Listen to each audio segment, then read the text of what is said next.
राम राम दोस्तों, जय बाबा नीम करौली महाराज जी की। आशा है कि आपके ऊपर भी बाबा नीम करौली जी की, हनुमान जी की, श्री राम जी की, मेरे कृष्ण भगवान जी की, मेरे शिव शंकर भोलेनाथ जी, मेरी आदि पराशक्ति माँ नवदुर्गा की, सभी देवी देवता आपके ऊपर अपार कृपा बरसाए। यही मेरी प्रार्थना है सभी देवों से। ओम श्री सर्वदेवाय नमः। दोस्तों, सभी देवी देवताओं का आह्वान करके मैं आपको ये श्री मध्य वाल्मीकि रामायण अयोध्या कांड का 93वां सर्ग सुनाता हूँ। इसे सुने और श्री राम जी की, हनुमान जी की, बाबा नीम करौली जी की अपार कृपा आपके ऊपर हो, यही मैं प्रार्थना करता हूँ सभी देवी देवताओं से।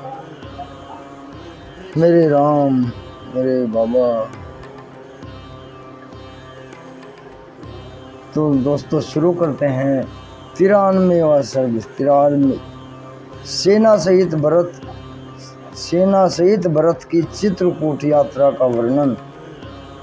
यात्रा करने वाली उस विशाल वाहिनी से पीड़ित होकर वनवासी यूथपति, मतवाले हाथी आदि अपने यूथों के साथ भाग चले। रीछ, चितकबरे मृग तथा रुरु नामक मृग वन प्रदेशों में, पर्वतों में और नदियों के तटों पर चारों ओर उस सेना से पीड़ित दिखाई देते थे। महान कोलाहल करने वाली उस विशाल चतुरंगिनी सेना से घिरे हुए धर्मात्मा दशरथ नंदन भरत बड़ी प्रसन्नता के साथ यात्रा कर रहे थे। जैसे वर्षा ऋतु में मेघों की घटा आकाश को ढक देती है, उसी प्रकार महात्मा भरत की समुद्र जैसी उस विशाल सेना ने दूर तक भूभाग को आच्छादित कर दिया था। घोड़ों के समूहों और महाबली हाथियों से भरी हुई और दूर तक फैली वह सेना उस समय बहुत देर तक दृष्टि में नहीं आती थी। दूर तक का रास्ता तय कर लेने पर भी भरत की सवारियां बहुत थक गई।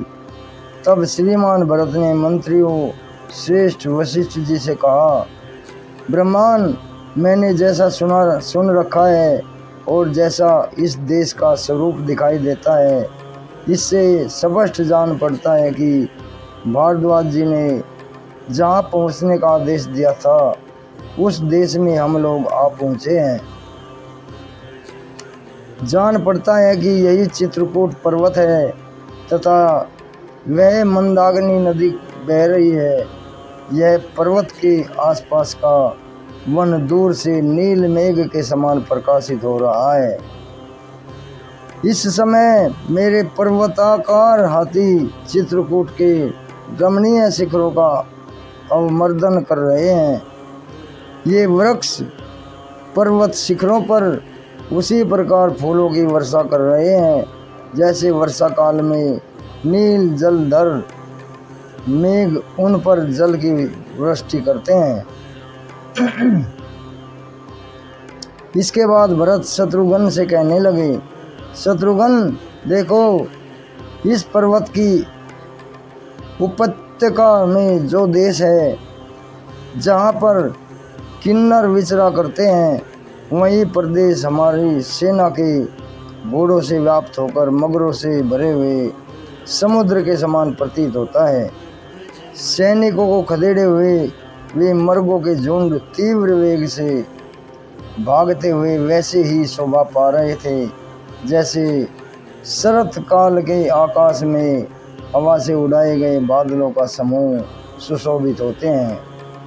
वे सैनिक अथवा वृक्ष मेघ के समान कांति वाले ढालों से उपलक्षित होने वाले दक्षिण भारतीय मनुष्यों के समान अपने मस्तकों अथवा शाखाओं पर सुगंधित पुष्प गुच्छ में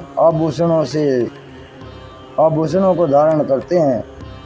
यह वन जो पहले जनरथ शून्य होने के कारण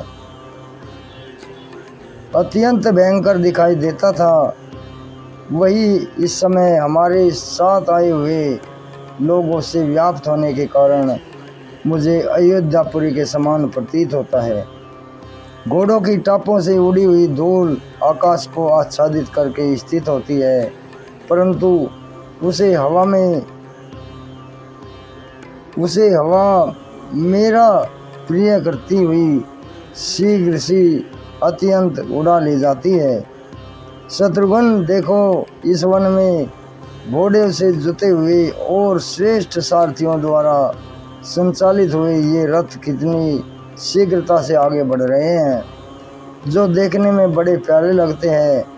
उन मोरों को तो देखो, ये हमारे सैनिकों के भव्य स्वागत के लिए तैयार हैं। इसी प्रकार अपने आवास स्थान पर्वत की ओर उड़ते हुए अन्य पक्षियों पर भी दृष्टिपात करो। निष्पाप शत्रुघ्न, यह देश मुझे बड़ा ही मनोहर प्रतीत होता है। तपस्वी जनों का यह निवास स्थान वास्तव में स्वर्गीय पथ है।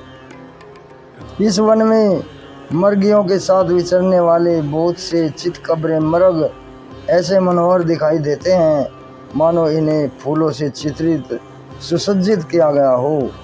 मेरे सैनिक यथोचित रूप से आगे बढ़े और वन में सब ओर खोजें, जिससे उन दोनों पुरुष सिंह श्री राम और लक्ष्मण का पता लग जाए। भरत का यह वचन सुनकर बहुत से शूरवीर पुरुषों ने हाथों में हथियार लेकर उस वन में प्रवेश किया। तदनंतर आगे जाने पर उन्हें कुछ दूर पर ऊपर को धुआं उठता दिखाई दिया। उस धूम शिखा को देखकर वे लौट आए और भरत से बोले, प्रभु, जहाँ कोई मनुष्य नहीं होता वहाँ आग नहीं होती, अतः श्री राम और लक्ष्मण अवश्य ही यहीं होंगे।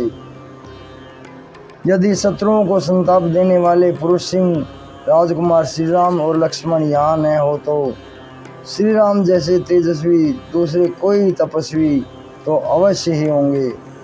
उनकी बातें श्रेष्ठ पुरुषों द्वारा मानने योग्य थी।